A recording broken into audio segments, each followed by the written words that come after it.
just wanted to know what are some of the methods in actually getting them to change?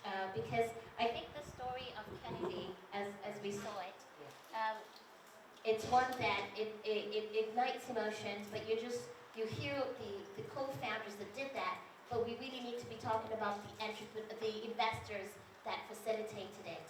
And a lot of these investors are some of like the biggest investors in the world. Why would they care about what is actually happening in Africa and on the continent? That's number one. Number two, I just wanted to emphasize that the narrative, I think we're talking about local VCs.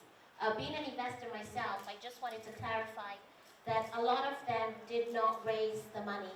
They did not go in front. I say this because I'm fundraising right now, and it's sort of like, it's like you're the only one in the village.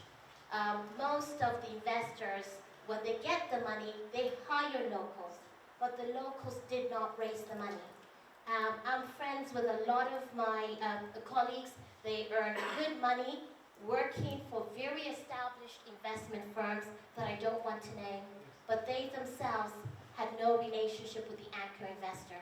What I'm trying to do is raise a $200 million fund, $50 million for each region, which means that you actually have to have personal relationships with the Richard Bransons, Jack Ma's. Those are the people that actually try and anchor these initiatives. So it's a very elite sort of playing field, and in the name of doing good, there's a lot of biasness.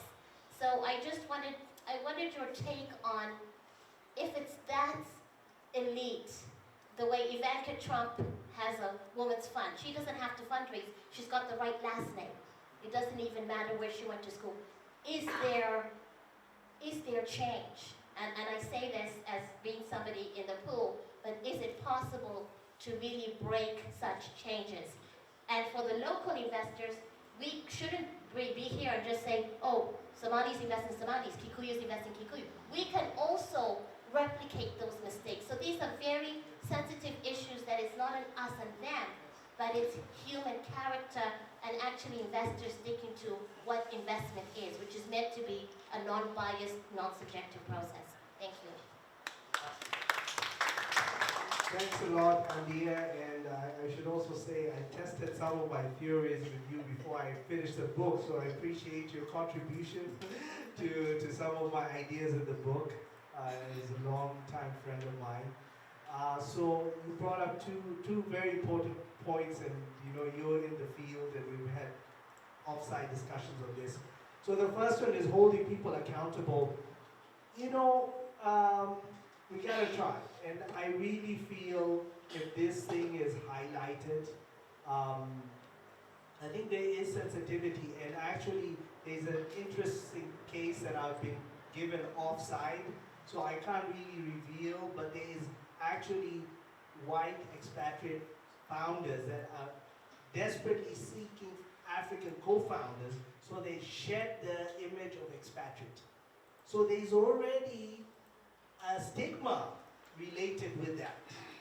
And so how about if we formalize this process and the government says as part of the rules you have to publish your diversity numbers.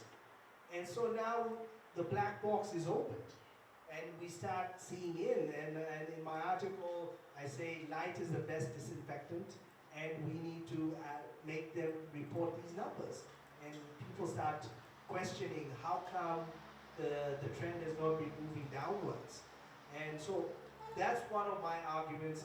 I don't know if it would be a strong motivation for these people to move, but there is I think the diversity issue, even in the US, is becoming a huge one. I think on the corporate side, there has been a link, Microsoft, the Googles of the world, there has been a link between profitability and diversity. Because these businesses cover a broad here, is I question whether having more black VCs solves a diversity problem.